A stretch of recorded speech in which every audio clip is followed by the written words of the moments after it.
but this last year, the games market in the UK was worth £1.92 billion. Queued up overnight, like... For 4 days, they queued up. 4 days, camping out. Would you ever camp out for 4 days for a computer for the game? Yeah. What would you camp out 4 days for? Brain trainer! New edition! I'd camp out for 4 days if I was going camping. I read a sentence like, oh, the great thing about this game is you can live stream multiplayer games in real time to YouTube.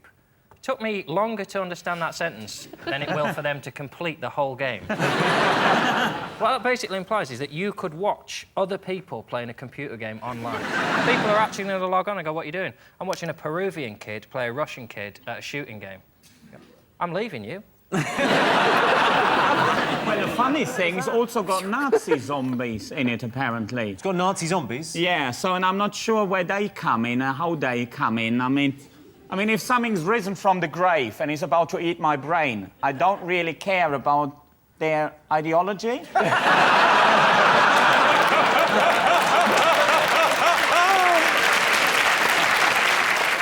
I was playing a Japanese gentleman at FIFA, and he didn't speak any English throughout the whole contest. It was me versus him. He beat me 9-0.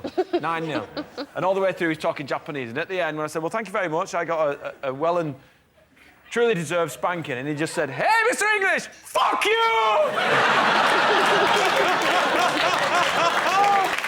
Let's have a look and see if it's up there. Wow. Yes, the new Call of Duty computer game has been released. Call of Duty Black Ops 2 is the most exciting, futuristic, slick, engrossing, brutal, Hollywood-produced reason you're still a virgin at 30 ever. Most British people judge others by their accent, true or false? What do you think, Henning? Do you think people judge you? Because you've got a bit of an accent, haven't you? I've got a bit of an accent. Definitely, there is a certain degree of judgment. I recently did a gig up in Bolton, and I got heckled with that wonderful line, fuck off back to London.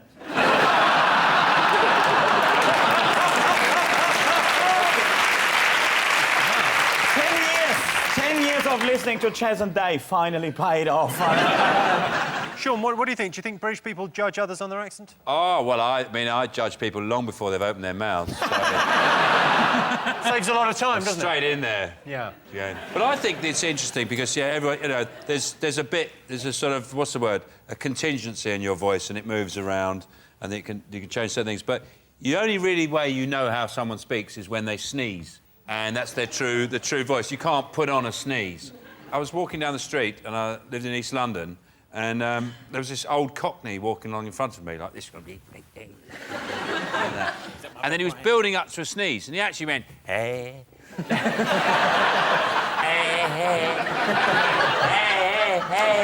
he went, hey, choo!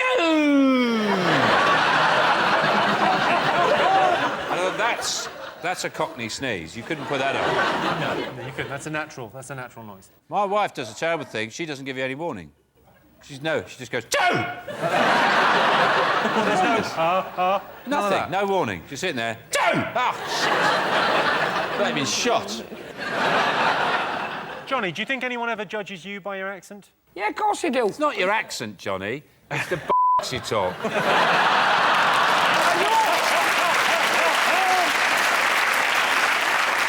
I know that I'm judged by my accent because there's certain letters, there's certain vowels that I miss out.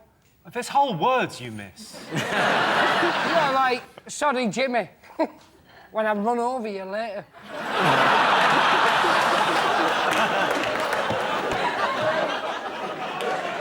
John, 81% of people admit changing their voice depending on who they're talking to. Do you do that?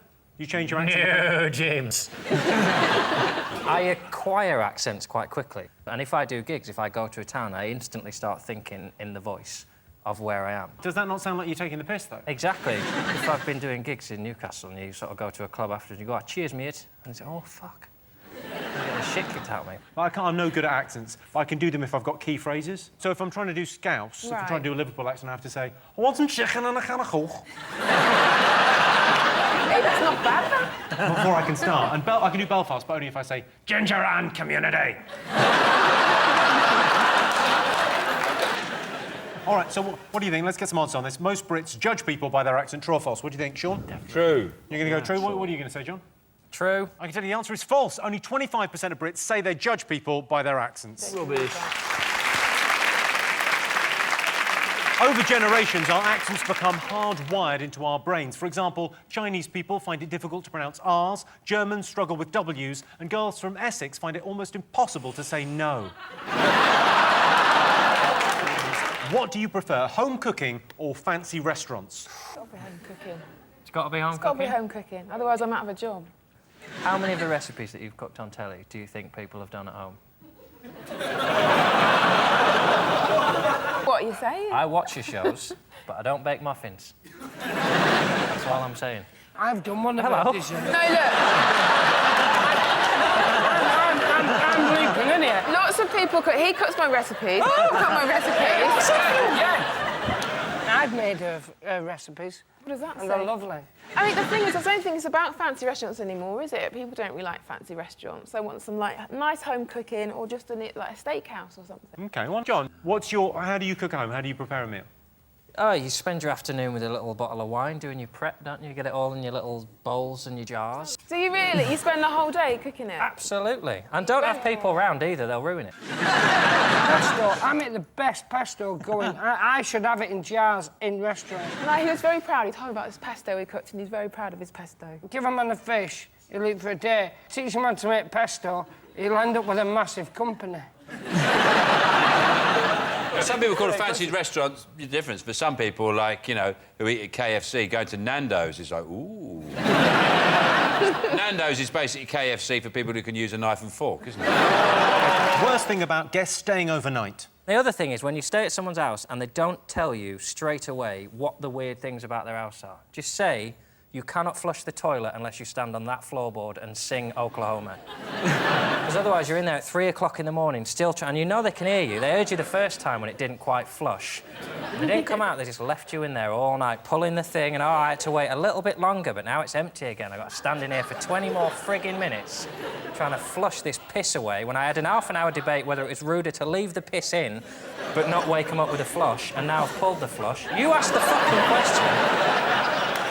Because you're quite fastidious. I imagine you don't like people using your stuff. I don't mind them when I give them stuff. Don't help yourself to stuff. I mean, make yourself at home, that's a cliche, isn't it? You say it, but you don't mean it.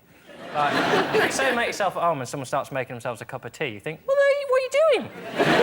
Get out of my cupboards, that's not where the tea's kept. Right, I'll make you a cup of tea. When I said make yourself at home, I meant sit down and shut up.